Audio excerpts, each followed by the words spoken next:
आप जाके बाहर जाके उल्टे करके आ जाइए। अगर उसने आपकी पुलिस कंप्लेंट नहीं कर दी ना, इस बात की गारंटी, तो आपको भी वो 4 बच्चे चाहिए और हमने भी वो 4 बच्चे भेजने हैं। आपने ये बोला कि मैं आपको ट्रोल कर रही हूँ, इसलिए मुझे गुस्सा आया। मैं किसी को ट्रोल नहीं करती हूँ। आप तो कोई पर्सनल बंदा नहीं बुला रहा है भाई, ये समझो। उनको उनका वीज़ा कभी नहीं रुक सकता, कभी नहीं। ये 30 मिनट में कपड़े भी धुल गए, वो ऊपर सुखा भी दिए, इसने झाड़ू भी लगा दी, पोछा भी लगा दिया, लाई का भगोना। अरे वो तो एक बारात के लिए तो चाय बना देगा उसपे। देखिए, अंजुम ने कोई पहाड़ तो तोड़ा नहीं, वो कोई एवरेस्ट तो चढ़ी नहीं कि जिसके लिए हम उसको सराहना देंगे। किया उसने भी गलत है, लेकिन आप ये देखिए कि वो भाग के नहीं गई, भाग के तो गई है लेकिन वीज़ा के साथ में गई। वो बिना वीज़ा के नहीं गई। आई तो भी वो वीज़ा लेके आई। वो अपने पति की संपत्ति बेच के नहीं गई, वो अपने बच्चों को लेके नहीं गई। अब आई है यहाँ, अगर आप में ज़रा-सी भी हिम्मत है, इतनी-सी भी हिम्मत है, क्योंकि वो वार्न कर चुकी है सबको कि किसी ने अगर मेरे बारे में सोशल मीडिया पे बोला, देखिए किया उसने भी अच्छा नहीं है, उसको हम अच्छा नहीं मानते हैं, किया उसने भी बहुत गड़बड़ है। अब आपको मैं उसका नंबर देती हूँ, आप एक बार उसको नंबर पे कॉल करिए, अगर उसने आपकी पुलिस कंप्लेंट नहीं कर दी ना, इस बात की गारंटी, हमें किसी के घर से कोई लेना-देना ही नहीं है। यहाँ भगोड़ी आई है, भगोड़ी ने जो कुछ किया है, आपको घिन आता है ना, आप जाके बाहर जाके उल्टे करके आ जाइए। लेकिन इस तरह के कमेंट करने से पहले 10 बार सोच लिया करें कि किसी की क्या मजबूरी है, किसी की क्या मजबूरी है, कोई किसी का क्या वो है अपना-अपना सबका व्यक्तित्व होता है। तो आप अंजू की बात यहाँ पे ना करें। अंजू में और ये भगोड़ी में बहुत फ़र्क है। अंजू ने आते ही वो गई थी, 2 महीने का वीज़ा लेके गई थी, 2 महीने बाद वो आ गई है। अभी शायद आपको पता नहीं है कि वो अब बच्चों को लेके और दूसरे मुल्क जाने वाली है, जहाँ की उसके रहने की व्यवस्था कर रखी है और उसने अपने पति से सबसे पहले बच्चे अपने पास लिए और वो बच्चों की देखभाल कर रही है। उसको बोलते हैं माँ, किया उसने भी अच्छा नहीं है। तो प्लीज़ ऐसे कमेंट करने से पहले ना 10 बार सोच लें कि सामने वाला क्या आपको देगा। उसने हमारे हिंदुस्तान के नारे नहीं लगाए, उसने हमारा हिंदुस्तान का नाम खराब नहीं किया, उसने हमारे हिंदुस्तान के प्रति लोगों को गालियाँ नहीं दी, ठीक है ना? तो अंजू में और उसमें बहुत फ़र्क है, बहुत फ़र्क है। और अंजू अभी दूसरी जगह शिफ्ट हो रही है, नहीं अभी बताऊँगी मैं किसी को। अंजू के लिए जो नसरुल्लाह ने किया है, वो दूसरी जगह जा रही है बच्चों को लेके। तो प्लीज़ इस तरह के ना सवालों के जवाब हमारे पास बार-बार नहीं होते हैं। आज बोल रही हूँ, इसके बाद दोबारा जहाँ जिस लाइन में मैं बैठी हूँ, उस लाइन में अंजू की बात मत कीजिएगा। एक बार फिर बोल रही हूँ, अंजू ने अच्छा नहीं किया है, हम उसको सपोर्ट नहीं करते हैं, लेकिन वो लीगल गई थी। उसने वायलेंस नहीं किया है, उसने कहीं वायलेशन किया है, कहीं आप ये देखिए, या उसने कहीं कुछ गलत स्टेटमेंट दी हो, उसने रील्स नहीं बनाई, वो इस तरह नहीं नाची इसकी तरह। उसने पाकिस्तान के उसके सरकार के ऊपर तांडव नहीं किया, उसने पाकिस्तानियों को नहीं सताया, उसने हिंदुस्तानियों को नहीं सताया इवन। हिंदुस्तानियों पे भी उसने आके यहाँ सॉरी बोला कि सॉरी मेरे को देर हो गई इतनी, भले ही उसने शादी करी है, उसने अपना धर्म चेंज किया है। लेकिन आप इस तरह की बातें जो बोलते हैं ना कि घिन आता है, तो घिन का मतलब क्या होता है? मैं नंबर देती हूँ और आप एक बार अंजू से बात करें, ना वो आपको थाने में पहुँचा दे, इस बात की गारंटी। आप आवाज़ उठाएँ, लेकिन ना मेरा अधिकार है आपके यहाँ के किसी भी इदारे को, पुलिस वालों को या किसी को भी गाली देने का, ना मैं आपको अधिकार देती हूँ। आप आवाज़ उठाइए, क्योंकि आपका और हमारा मकसद है सिर्फ़ वो 4 बच्चे। हम उन 4 बच्चों के लिए लड़ रहे हैं, तो आपको भी वो 4 बच्चे चाहिए और हमने भी वो 4 बच्चे भेजने हैं। आप आवाज़ उठाइए, आपकी आवाज़ पे किसी का अधिकार नहीं है, किसी की हिम्मत नहीं है, जो आपकी आवाज़ को दबा सके। लेकिन तरीका जो है ना, तरीकाकार सही होना चाहिए, गाली-गलौज नहीं होना चाहिए।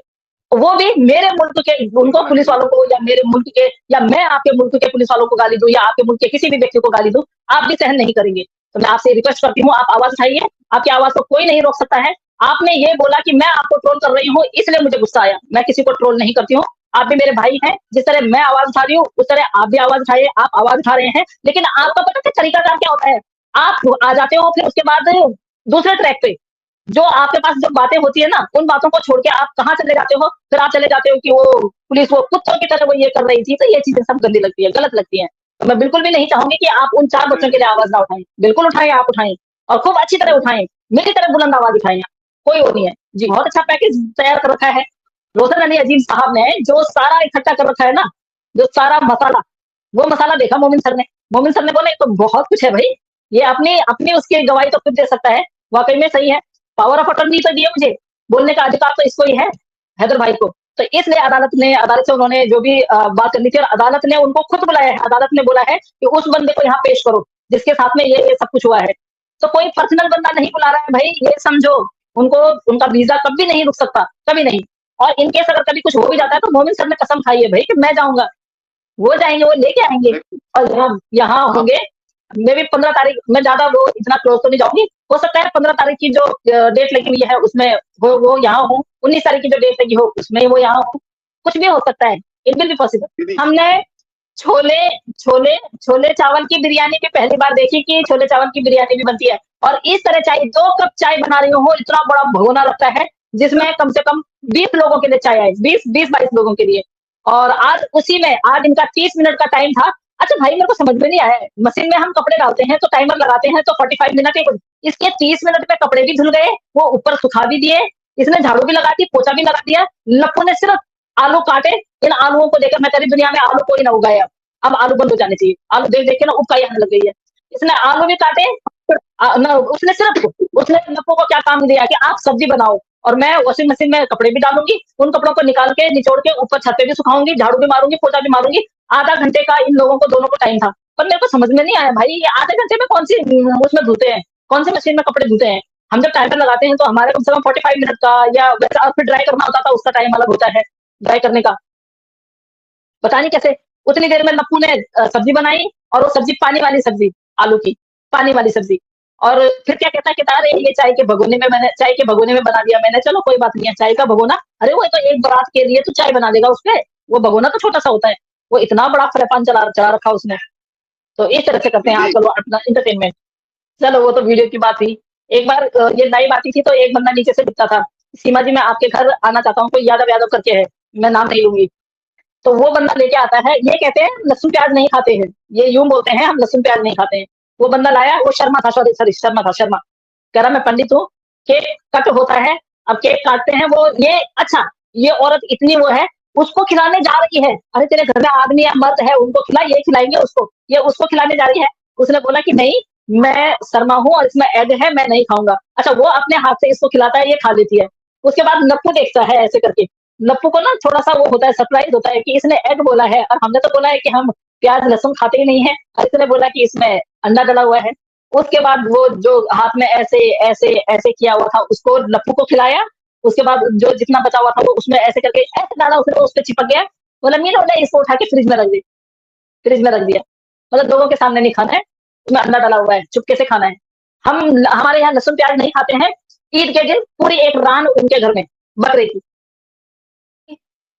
जिस दिन ईद थी उनके बगल में रहे होंगे मोमडन, अब उन मोमडनों ने जो है वो बकरी मारी होगी। ये तीनों बच्चे चले गए, अब तीनों बच्चे चले गए, जब किसी के घर में हमारे भी बच्चे चले जाएंगे तो वो बिना खाने का क्या कहाँ आने देंगे।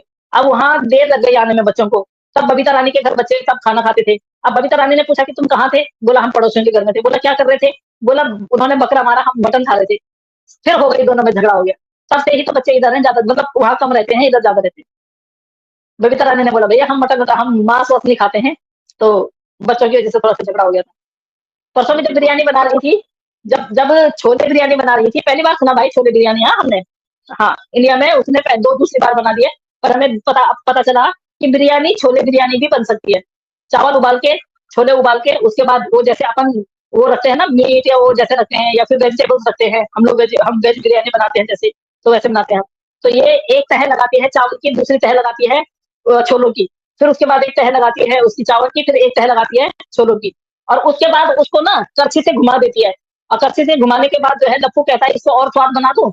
अब मैंने कहा तू क्या डालेगा इसमें, कूद मारेगा क्या इस फ्राईपैन में, है कैसे तू अब इसको टेस्टी बनाएगा भाई, अब तो ये बन के नीचे उतर चुका है, गरम मसाले भी डालेगा तो स्वाद लगाएगा, वो पका तो रहेगा ही नहीं।